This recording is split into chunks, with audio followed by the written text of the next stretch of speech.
नमस्कार दोस्तों, कैसे हैं आप लोग। उम्मीद है बहुत अच्छे होंगे और बहुत अच्छी आप तैयारी कर रहे होंगे। दोस्तों मैं लेके आया हूँ आपके लिए आज एक और इम्पोर्टेंट क्लास। और ये क्लास अगर आप देख लेते हैं तो काफ़ी हद तक आप क्वेश्चन सही करके आओगे एग्जाम में। ठीक है, तो आज हम चर्चा करेंगे दोस्तों RSCIT एग्जाम की। ठीक है, RSCIT में अगर आप पहली बार देख रहे हैं तो पहले मैं नोटिस करा देता हूँ कुछ चीज़ें जो आपको ध्यान रखनी है। आपके 35 क्वेश्चन आएंगे दोस्तों एग्जाम में। ठीक है, 35% आपके आएंगे और 35 में से प्रत्येक पर्सन आपका 2 नंबर का रहेगा, मतलब 70 नंबर का आपका पेपर रहने वाला है। ठीक है, और साथ में आपको जो समय मिलेगा वो 1 घंटे का आपको समय मिलेगा। ठीक है, 1 घंटे में आपको करने हैं और 1 घंटे का समय मिलेगा। और पास होने के लिए 14% आपको सही करने होंगे। 35 में से 14% आपको सही करने होंगे अगर आपको पास होना है तो। ठीक है, तो उम्मीद तो ये करता हूँ कि आप सही करके आओगे। नेगेटिव मार्किंग है नहीं तो पूरे 35 के 35 करके आओ आप। ठीक है, जिससे आपको और अच्छा बेनिफिट मिले। ठीक है, अब बात करते हैं दोस्तों आज के पहले क्वेश्चन की। तो उम्मीद करता हूँ आप सभी को शेयर कर दोगे इस वीडियो को। ठीक है, प्रत्येक बच्चे को शेयर कर दो जिससे सभी को इसका बेनिफिट मिले। ठीक है, और एंड में बताना मुझे कि आपके कितने % इस क्लास से सही हुए हैं, ये आप मुझे एंड में बताओगे। ठीक है, तो पहला प्रश्न है दोस्तों कि सीपीयू में अंकगणितीय और तार्किक कार्य कौन करता है। सीपीयू में अंकगणितीय और तार्किक कार्य कौन करता है। सीयू करता है, एएलयू करता है, रैम करता है या रोम करता है। बताइए दोस्तों कौन करता है। तो यहाँ पे बात करते हैं दोस्तों, अंकगणितीय और तार्किक कार्य करता है दोस्तों एएलयू। कौन करता है दोस्तों, एएलयू करता है। एएलयू का पूरा नाम क्या है दोस्तों, अर्थमेटिक लॉजिक यूनिट। ठीक है, और सीयू क्या करता है दोस्तों, निर्देशों को कंट्रोल करता है। ये ध्यान रखना, निर्देशों को कंट्रोल करता है। कई बार एग्जाम में पूछ लिया जाता है कि सीयू क्या काम करता है, निर्देशों को कंट्रोल करता है। इसका फुल फॉर्म होता है कंट्रोल यूनिट। क्या होता है दोस्तों, कंट्रोल यूनिट। इसे arithmetic logical unit, random access memory होती है ये, रैंडम ओके एक्सेस मेमोरी। ठीक है, और यहाँ पे रोम की होती है दोस्तों रीड ओनली मेमोरी। ये ध्यान रखना, रीड ओनली मेमोरी बोलते हैं इसको। क्लियर, तो यहाँ पे उम्मीद है आपको समझ में आ गया होगा ये पर्सन। ठीक है, और इसका सही जवाब होगा एएलयू, क्योंकि अंकगणितीय और तार्किक कार्य कौन करता है दोस्तों, एएलयू करता है। अब चलते हैं दोस्तों सेकंड क्वेश्चन की ओर। दूसरा क्वेश्चन है हमारा कि निम्न में से कौन सॉफ्टवेयर का प्रकार नहीं है। निम्न में से कौन सॉफ्टवेयर का प्रकार नहीं है। Application, system software, utility software या ऑप्टिकल। ठीक है दोस्तों, बात की जा रही है प्रकार नहीं है। क्या दोस्तों, प्रकार नहीं है। ठीक है, तो यहाँ पे कौन सा नहीं है, ऑप्टिकल सॉफ्टवेयर यहाँ पे सॉफ्टवेयर का प्रकार नहीं है। D option is right. ठीक है, अब चलते हैं दोस्तों आज के तीसरे प्रश्न की ओर। तीसरा प्रश्न है हमारा कि MS एक्सेल वर्कबुक में डिफ़ॉल्ट एक्सटेंशन क्या होती है। ये ध्यान रखना, MS एक्सेल में वर्कबुक का डिफ़ॉल्ट एक्सटेंशन की बात की जा रही है। एक्सटेंशन मतलब होता है फाइल को जानने का प्रकार, मतलब फाइल का प्रकार। एक तरीके से फाइल का प्रकार एक्सटेंशन कहलाता है। ठीक है, प्रकार ओके। अब यहाँ पे बात करें .docx होता है कि .xlsx होता है, .pptx या .txt। यहाँ पे 4 ऑप्शन है और 4 में सही क्या है। अगर आपको आता है तो कमेंट बॉक्स में इसका आंसर आप दे सकते हैं। बताइए दोस्तों किसकी पूछी है, MS एक्सेल की।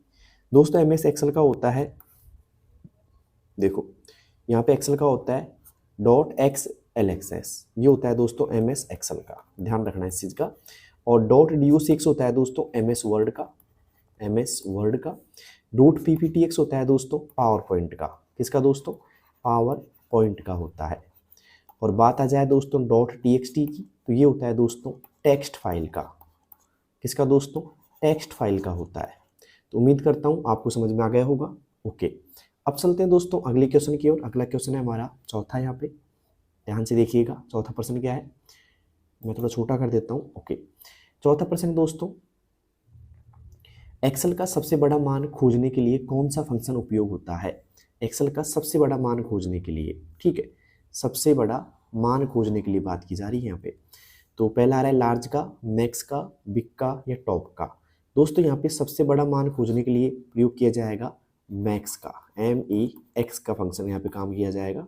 ठीक है, और ये सबसे बड़ा यहाँ पे मान खोजता है, तो यहाँ पे आएगा बी ऑप्शन, सबसे बड़ा मतलब मैक्स का फॉर्मूला।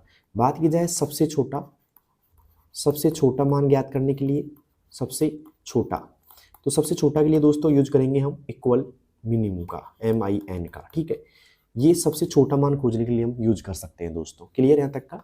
आवाज़ सभी को सुनाई दे रही होगी मेरी? ठीक है, तो उम्मीद करता हूँ 4 में से 4 आपके सही हुए होंगे। अब चलते हैं आज के 5वें क्वेश्चन की ओर। 5वां क्वेश्चन क्या है, ध्यान से देखिएगा।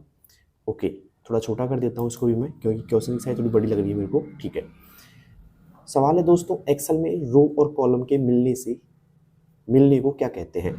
एक्सेल में रो और कॉलम के मिलने को क्या कहते हैं भाई? सेल कहते हैं, बॉक्स कहते हैं, टेबल कहते हैं या सीट कहते हैं? बताइए दोस्तों, एक्सेल में रो और कॉलम के मिलने को क्या कहते हैं? देखिए दोस्तों, यहाँ पे मैं बात करता हूँ, जैसे कॉलम आपके ऐसे होते हैं खड़े, ओके, और जो ऐसी संरचना होती है वो रो की होती है। ठीक है, अब ये बात कहते हैं कि भाई रो और कॉलम को मिलने को क्या कहते हैं, तो इस जगह पे मिला है, मैं थोड़ा अच्छे से बता देता हूँ आपको। ठीक है, ये जो आपको यहाँ पे विभाजन जो नजर आ रहा है इस जगह का, इतना सा विभाजन, ये जो विभाजन हो रहा है दोस्तों, इसको हम बोलेंगे क्या? इसका नाम पूछ रहा है आपसे, तो इसको क्या बोलेंगे? अगर आपने एक्सेल पढ़ी होगी तो पता होगा, इसको बोलेंगे दोस्तों सेल। क्या बोलेंगे? सेल बोलेंगे। तो यहाँ पे आएगा सेल। ठीक है, उम्मीद करता हूँ आपको समझ में आ गया होगा। वैसे एक्सेल 2007 के बाद की बात करें, 2007 के बाद की, तो टोटल कॉलम कितने होते हैं भाई? कॉलमों की संख्या कितनी होती है? 16,384। ठीक है, ये 2007 के बाद की बात कर रहा हूँ मैं, 7 और 7 के बाद की। ठीक है, और रो की संख्या कितनी होती है भाई? 10,48,576। इनको नोट कर लेना एक तरीके से। रो की जो काउंटिंग होती है अक्षरों में होती है। ठीक है, और रो की कॉलम की काउंटिंग अक्षरों में होती है, और रो की काउंटिंग होती है दोस्तों नंबर में। ठीक है, जैसे 1 2 3 4 5 ऐसे। यहाँ पे बात करें, पहले कॉलम का नाम ए होता है और अंतिम कॉलम का नाम होता है एक्सेप्ट डी। क्या होता है दोस्तों? Accept D. ये भी आपको ध्यान रखना है कि पहले कॉलम का नाम ए होता है, अंतिम कॉलम का नाम एक्सेप्ट डी होता है। क्लियर यहाँ तक का? अब चलते हैं दोस्तों आज के अगले क्वेश्चन की ओर। अगला क्वेश्चन है हमारा यहाँ पे छठा, थोड़ा छोटा कर देते हैं इसको वापिस से। ओके, पावर पॉइंट में स्लाइड के छोटे रूप को कौन सा व्यू दिखाता है? पावर पॉइंट की बात की जा रही है यहाँ पे। पावर पॉइंट में स्लाइड के छोटे रूप को कौन सा व्यू दिखाता है? Normal view, slide sorter view, outline view या रीडिंग व्यू? तो इसका जो जवाब होगा दोस्तों वो होगा slide sorter view. B option is right, slide sorter view. किस किस का सही है भाई छठे में? B option. ओके दोस्तों, सभी आप उन दोस्तों के पास शेयर कर दो क्लास को जिनकी RSCIT की एग्जाम है या कोई भी कंप्यूटर संबंधित एग्जाम है, सभी के पास शेयर कर दो इसको। ठीक है, अब चलते हैं दोस्तों अगले क्वेश्चन की और। अगला क्वेश्चन है हमारा 7वां यहाँ पे, ध्यान से देखिएगा 7वां। ओके, 7वां क्वेश्चन है कि पावर पॉइंट में नई स्लाइड बनाने के लिए कौन सा शॉर्टकट है? अब बात की जा रही दोस्तों नई स्लाइड बनाने की। ठीक है, Ctrl+M, Ctrl+S, Ctrl+N या Ctrl+Shift+N। अब मैं आपसे पूछना चाहूँगा आपकी क्या राय है इसमें? आपका क्या आंसर रहेगा? जल्दी से मुझे कमेंट बॉक्स में बताना आपका क्या आंसर रहेगा इसका। ठीक है दोस्तों, मेरा आंसर रहेगा यहाँ पे कंट्रोल के साथ में M। Ctrl+M प्रेस करने से क्या होगा दोस्तों? यहाँ पे नई स्लाइड इंसर्ट हो जाती है, Ctrl+M। ठीक है, अब बात की जाए एक और आता है दोस्तों, यहीं से बन सकता है डुप्लीकेट स्लाइड। नई की जगह क्या आ जाएगा दोस्तों? Duplicate slide. Okay, duplicate slide के लिए क्या करेंगे दोस्तों? कौन सी शॉर्टकट की रहेगी हमारी? कंट्रोल के साथ में D प्रेस करेंगे हम। ठीक है, Ctrl+D क्या रहेगी दोस्तों? Duplicate slide. जबकि Ctrl+S सेव के लिए काम लिया जाता है और Ctrl+N न्यू फाइल के लिए काम किया जाता है। ओके, अब चलते हैं दोस्तों अगले क्वेश्चन की और। अगला क्वेश्चन है हमारा 8वां यहाँ पे। 8वां रहेगा दोस्तों, ध्यान से देखिएगा। ओके, 8वां रहेगा कि इनमें से कौन सा आउटपुट डिवाइस नहीं है? ये ध्यान से पढ़ना है आपको, नहीं है को। कई बार ये नहीं है ना, ये गलत आंसर करा देता है आपका। तो इनमें से कौन सा इनपुट डिवाइस नहीं है? Scanner, webcam, keyboard, projector. देखो दोस्तों, यहाँ पे स्कैनर की बात की जाए तो ये भी आपका क्या है दोस्तों? इनपुट डिवाइस है। वेबकैम की तो ये भी बेचारा क्या है? इनपुट डिवाइस है। कीबोर्ड इनपुट डिवाइस है, इनपुट। ओके, लेकिन प्रोजेक्टर क्या है भाई साहब? आउटपुट डिवाइस है। क्या है दोस्तों? आउटपुट डिवाइस है। तो आंसर क्या रहेगा हमारा? D option, output device projector. Clear है तक का? अब चलते हैं दोस्तों आज के अगले सवाल की तरफ। अगला सवाल है हमारा यहाँ पे 9वां सवाल क्या है? ध्यान से देखिएगा, थोड़ा छोटा कर देते हैं वापिस से। ईमेल प्राप्त करने के लिए कौन सा प्रोटोकॉल उपयोग होता है? ईमेल प्राप्त करने के लिए कौन सा प्रोटोकॉल उपयोग होता है? अब बात किसी जा रही दोस्तों? प्राप्त करने की जा रही है। ठीक है, पहला ऑप्शन SMTP, POP3, FTP या HTTP। अगर आपको आता है तो जल्दी से बताइएगा। अगर आपने ईमेल पढ़ रखी है तो आपको आंसर जरूर आता होगा इसका। ठीक है, तो ईमेल प्राप्त करने के लिए दोस्तों यहाँ पे जो प्रोटोकॉल यूज किया जाता है वो किया जाता है दोस्तों POP3। कौन सा दोस्तों? POP3। ये क्या काम करता है दोस्तों? प्राप्त करने का काम करता है। ओके, और इसका फुल फॉर्म क्या है दोस्तों? पोस्ट ऑफिस, है ना, पोस्ट ऑफिस प्रोटोकॉल। ओके, और यहाँ पे SMTP की बात की जाए तो ये होता है दोस्तों भेजने का काम आता है। ध्यान रखना, सवाल आ जाए कि ईमेल भेजने के लिए कौन सा प्रोटोकॉल यूज लिया जाता है, तो SMTP। ध्यान रखना, ईमेल भेजने के लिए SMTP का उपयोग किया जाता है। इसकी जो फुल फॉर्म होती है वो होती है simple mail transfer protocol. Okay, simple mail transfer protocol किसकी है दोस्तों? SMTP की है। क्लियर यहाँ तक का? ओके, तो ईमेल भेजने के लिए SMTP, प्राप्त करने के लिए POP3। ठीक है, ईमेल की बात करें, ईमेल का पूरा नाम होता है दोस्तों इलेक्ट्रॉनिक मेल। ठीक है, और ये काम आती है संदेश भेजने के लिए। ठीक है, प्राप्त करने के लिए और भेजने के लिए। तो उम्मीद करता हूँ नवा समझ में आ गया होगा। अब चलते हैं 10वीं की तरफ कि ईमेल भेजने के लिए कौन सा प्रोटोकॉल उपयोग होता है। जस्ट बता के आया था मैं आपको भी। अगर आपका क्लास में अच्छी तरह ध्यान हो तो आप इसका आंसर दे सकते हैं। उम्मीद करता हूँ आप आंसर देंगे इसका। ठीक है, कि ईमेल भेजने के लिए कौन सा प्रोटोकॉल उपयोग लिया जाता है?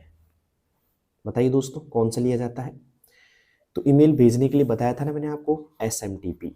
क्या दोस्तों? SMTP। ठीक है, इसका फुल फॉर्म क्या है दोस्तों? मैंने बताया था आपको SMTP का full form simple mail transfer protocol. ठीक है, तो यहाँ पे आएगा ई ऑप्शन इज राइट। किस किस का सही था भाई? और यहाँ पे POP और IMAP, ये दोनों क्या करते हैं दोस्तों? प्राप्त करने के प्रोटोकॉल हैं, प्राप्त करने के काम आते हैं। ठीक है, ईमेल प्राप्त करने के लिए POP और IMAP प्राप्त करने के लिए प्रोटोकॉल काम आते हैं। ठीक है, तो उम्मीद करता हूँ समझ में आ गए होंगे आपको। अब चलते हैं दोस्तों अगले क्वेश्चन की ओर। तो मुझे बताइए 10 में से आपके कितने सही हो चुके हैं? कमेंट बॉक्स में बताना मुझे। अब चलते हैं दोस्तों 11वें क्वेश्चन की ओर। 11वां क्वेश्चन है हमारा कि IMAP का फुल फॉर्म क्या है? IMAP। ओके, तो IMAP का जो फुल फॉर्म होता है दोस्तों वो होता है internet mail access protocol. Internet mail access protocol. और ये क्या काम आता है दोस्तों? ईमेल प्राप्त करने के लिए काम आता है। क्या दोस्तों? ईमेल प्राप्त करने का प्रोटोकॉल है। क्लियर यहाँ तक का? ईमेल प्राप्त करने का क्या है दोस्तों? ये प्रोटोकॉल है। क्लियर यहाँ तक का? ओके, और इसके साथ में कौन सा प्रोटोकॉल काम आता है दोस्तों? POP, post office protocol. ये दोनों प्राप्त करने के लिए होते हैं, जबकि SMTP जो प्रोटोकॉल है दोस्तों वो ईमेल भेजने के लिए काम आता है। ठीक है, इसका फुल फॉर्म क्या होता है? Simple mail transfer protocol. तो उम्मीद करता हूँ 11वें का को आंसर मिल गया होगा। अब चलते हैं दोस्तों अगले सवाल की तरफ। अगला सवाल है हमारा 12वां। ओके, ध्यान से पढ़िएगा इस सवाल को कि निम्न में से कौन डिजिटल भुगतान तरीका नहीं है? निम्न में से कौन डिजिटल भुगतान तरीका नहीं है? UPI, credit card, demand draft या नेट बैंकिंग। डिजिटल भुगतान मतलब ऑनलाइन जो पेमेंट करते हो उसका तरीका कौन सा नहीं है, किससे आप नहीं कर सकते? तो वो UPI से कर सकते हैं, क्रेडिट कार्ड से भी कर ही सकते हैं, लेकिन डिमांड ड्राफ्ट से नहीं कर सकते हैं, और नेट बैंकिंग से भी कर सकते हैं। सवाल क्या है? नहीं कर सकते हैं। तो भाई इससे नहीं कर सकते ना, तो आंसर आ जाएगा डिमांड ड्राफ्ट। सी ऑप्शन किस किस ने किया था भाई? जल्दी से मुझे कमेंट बॉक्स में बताना। अब चलते हैं दोस्तों आज के 13वें सवाल की ओर। 13वां सवाल क्या है दोस्तों? ध्यान से देखिएगा। मोडेम का क्या कार्य है? मोडेम का क्या कार्य है भाई?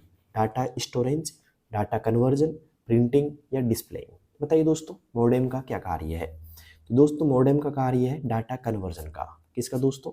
डाटा कन्वर्जन का। B option is right. Okay, तो अब चलते हैं दोस्तों अगले सवाल की तरफ। अगला सवाल है हमारा यहाँ पे, ध्यान से देखिएगा कि what does firewall do. Firewall क्या करता है भाई? ओके, पहला ऑप्शन वायरस रिमूव करता है, नेटवर्क प्रोटेक्शन करता है, इंटरनेट स्पीड बढ़ाता है या हार्डवेयर रिपेयर करता है। दोस्तों जो फायरवेल होता है वो करेगा दोस्तों नेटवर्क प्रोटेक्शन। क्या करेगा दोस्तों? सुरक्षा करेगा नेटवर्क की कंप्यूटर नेटवर्क से और कंप्यूटर की सुरक्षा करेगा एक तरीके से। तो इसे बोल सकते हैं नेटवर्क प्रोटेक्शन। क्या बोलेंगे दोस्तों? नेटवर्क प्रोटेक्शन बोलेंगे इसको। ठीक है, अब चलते हैं अगले सवाल की तरफ। अगला सवाल है हमारा, ध्यान से देखिएगा, control Z use for. Control Z is use for. Control Z का उपयोग किस लिए होता है? क्वेश्चन बहुत इजी लग रहा होगा आपको कि बहुत इजी क्वेश्चन दे दिया ये तो, लेकिन कई बार एग्जाम में इजी क्वेश्चन पूछे जाते हैं। तो अगर आपको इतना इजी लग रहा है तो आंसर दीजिए। कंट्रोल जेड का उपयोग किस लिए होता है भाई? जल्दी से बताइएगा। कंट्रोल जेड का उपयोग किस लिए होता है? रीडू करने के लिए, अंडू करने के लिए, जूम करने के लिए या सेव करने के लिए? दोस्तों कंट्रोल जेड का जो उपयोग किया जाता है ना भाई, कंट्रोल जेड का वो किया जाता है भाई साहब अंडू करने के लिए। किसके लिए दोस्तों? अंडू करने के लिए। तो रीडू करने के लिए कंट्रोल और वाई का उपयोग किया जाएगा, ठीक है। जूम करने के लिए, सेव करने के लिए क्या किया जाएगा दोस्तों? सेव करने के लिए हम करेंगे कंट्रोल और एस का प्रयोग, ठीक है। जूम दो तरीके से होता है, एक तो होता है जूम आउट और एक होता है जूम इन, ये बात ध्यान रखना, ठीक है। अब बात करें दोस्तों, कंट्रोल जेड हुई गया, रीडू हुई गया, सेव हुई गया, क्लियर यहाँ तक का। अब चलते हैं दोस्तों अगले सवाल की तरफ, लेकिन उससे पहले एक छोटा सवाल आपसे, 15 में से आपने कितने सही कर दिए जल्दी से मुझे बताइएगा, ठीक है। अब चलते हैं दोस्तों 16वें क्वेश्चन की ओर। 16वां क्वेश्चन क्या है हमारा, ध्यान से देखिएगा। फाइल का नाम बदलने के लिए कौन सी कुंजी का प्रयोग करेंगे भाई? फाइल का नाम बदलने के लिए कौन सी कुंजी का प्रयोग करेंगे? तो भाई साहब फाइल का नाम बदलने के लिए, अगर आप फाइल का नाम बदलना चाहते हो तो आपको F2 प्रेस करना पड़ेगा। क्या दोस्तों? F2 प्रेस करना पड़ेगा, ठीक है। लेकिन F2 एक काम और आता है एक्सेल के अंदर, क्या दोस्तों? एक्सेल में सेल को एडिट भी करता है। क्या करता है दोस्तों? सेल को एडिट भी करता है। तो आई होप समझ में आ गया होगा, एक्सेल में सेल को क्या करता है दोस्तों? एडिट भी करता है, ओके। अब चलते हैं दोस्तों आज के अगले सवाल की तरफ। अगला सवाल है हमारा 17वां, यहाँ पे ध्यान से देखिएगा। 17वां सवाल क्या है? फिशिंग क्या है? फिशिंग क्या है? Online shopping, fake message to steal data, internet gaming या फाइल शेयरिंग? बताइए दोस्तों फिशिंग क्या है? दोस्तों यहाँ फिशिंग की बात की जाए तो फिशिंग होता है एक तरीके से, एक फ्रॉड होता है एक तरीके से, जिसके द्वारा आपकी कोई निजी जानकारी चुरा सकता है, जैसे पासवर्ड हो गई, कुछ भी हो गया, निजी जानकारी चुरा सकता है। तो ये होता है एक फेक मैसेज, जो ईमेल के द्वारा भी मिल सकता है, कोई वेबसाइट के द्वारा होता है, जो आपकी संवेदनशील जानकारी चुरा सकता है। तो इसे बोलेंगे fake message to steal data, okay. अब चलते हैं दोस्तों आज के 18वें सवाल की तरफ। 18वां सवाल है हमारा, ध्यान से देखिएगा, ओके। 18वां है दोस्तों कि कंप्यूटर का कौन सा भाग डेटा को अस्थायी रूप से सहेजता है? कंप्यूटर का कौन सा भाग डेटा को अस्थायी रूप से सहेजता है? रोम, रैम, हार्ड डिस्क या पेन ड्राइव? बताइए दोस्तों अस्थायी रूप से कौन सहेजता है? यहाँ भी बात करें, ये भी स्थायी रूप से सहेजता है, ये भी पेन ड्राइव भी स्थायी रूप से, जबकि रोम भी स्थायी रूप से होता है, लेकिन अस्थायी रूप से कौन होता है? यहाँ पे रैम होता है, ठीक है। बात की जाए दोस्तों यहाँ पे रैम की फुल फॉर्म की, ठीक है, तो रैंडम एक्सेस मेमोरी होता है, रैंडम एक्सेस मेमोरी इसकी फुल फॉर्म होती है। और एक तरीके से ये अस्थायी होती है, ओके, जैसे लाइट गई डाटा गया, ऐसे समझो आप। रोम होता है दोस्तों रीड ओनली मेमोरी, जो मैंने बताया था, तो यहाँ पे सही ऑप्शन होगा रैम, ओके। अस्थायी रूप से सहेजता है ये, तो B option is right, RAM, clear.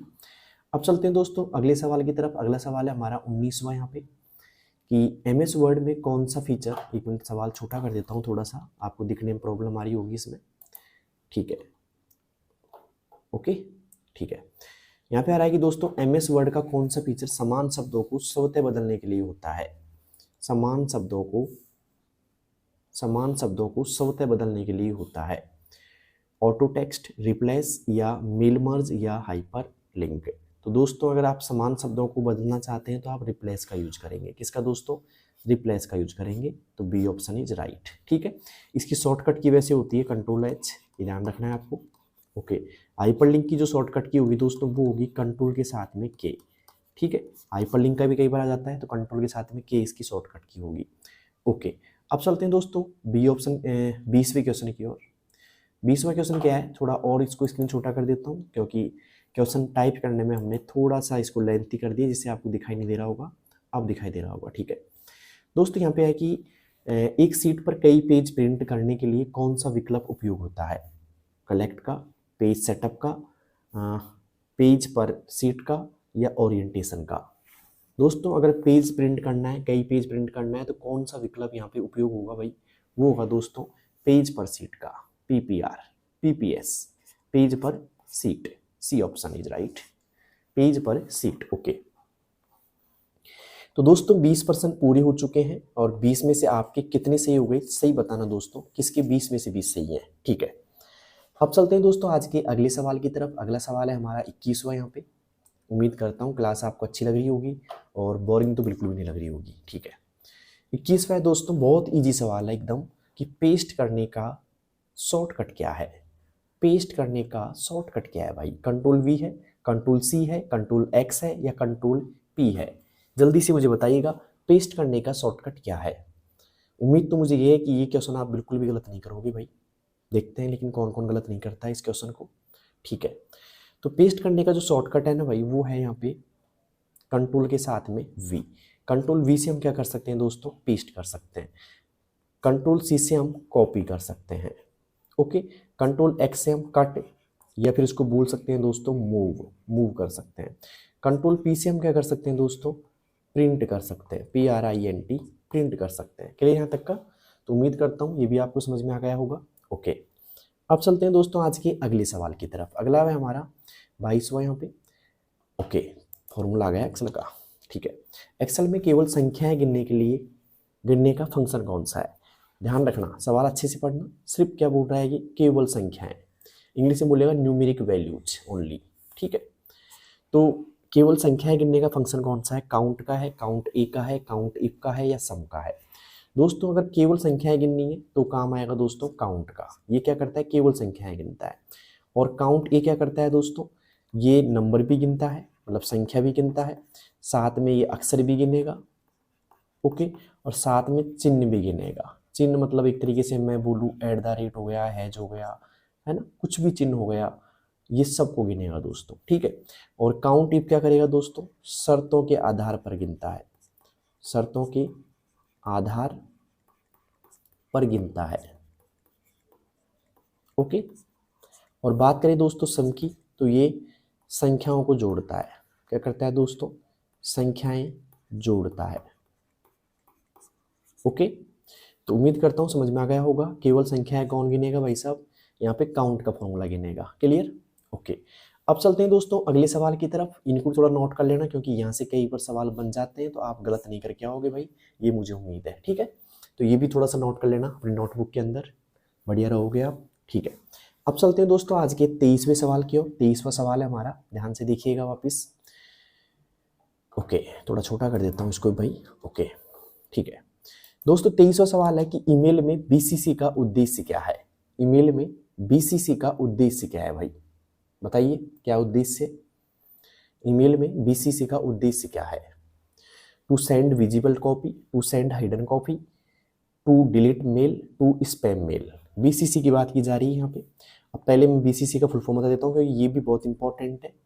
ठीक है, एक होता है दोस्तों BCC, एक होता है CC।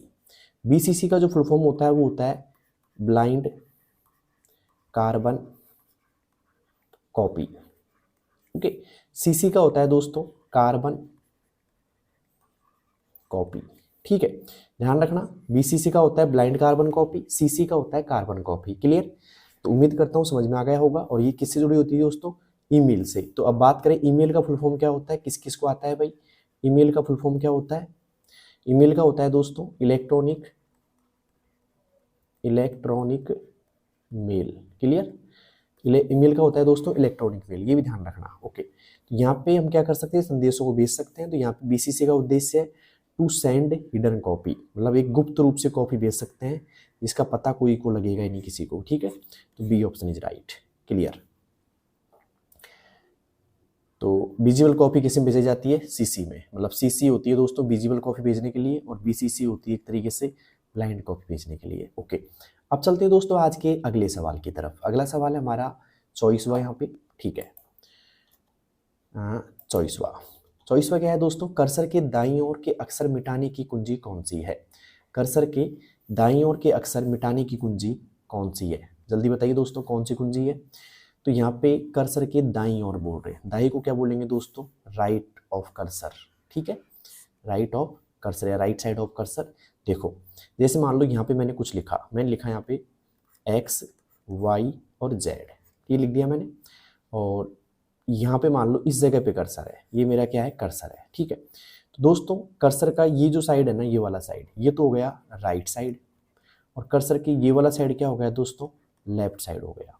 तो ये जो ये वाले मिटाएंगे, जैसे Y और X को मिटाना है तो मैं यूज करूंगा दोस्तों लेफ्ट साइड और राइट साइड हो गया ये। तो ध्यान रखना पूछ क्या रहा है कि राइट साइड, मतलब जेड को मिटाने के लिए आप कौन सी कुंजी का उपयोग करेंगे।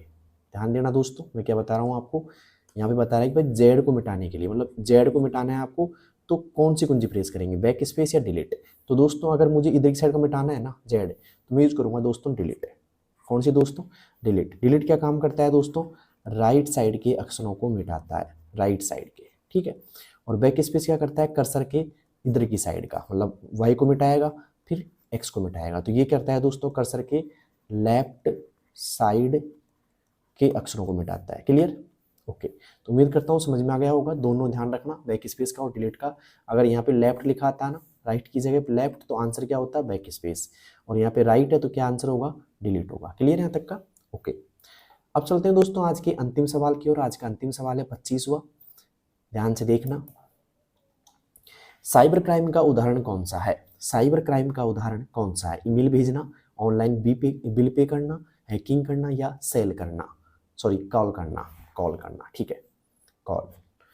तो यहाँ पे अगर बात करें साइबर क्राइम का उदाहरण कौन सा है, साइबर क्राइम की बात की जा रही है यहाँ पे, तो वो होता है दोस्तों हैकिंग। क्या होगा दोस्तों, हैकिंग होगा।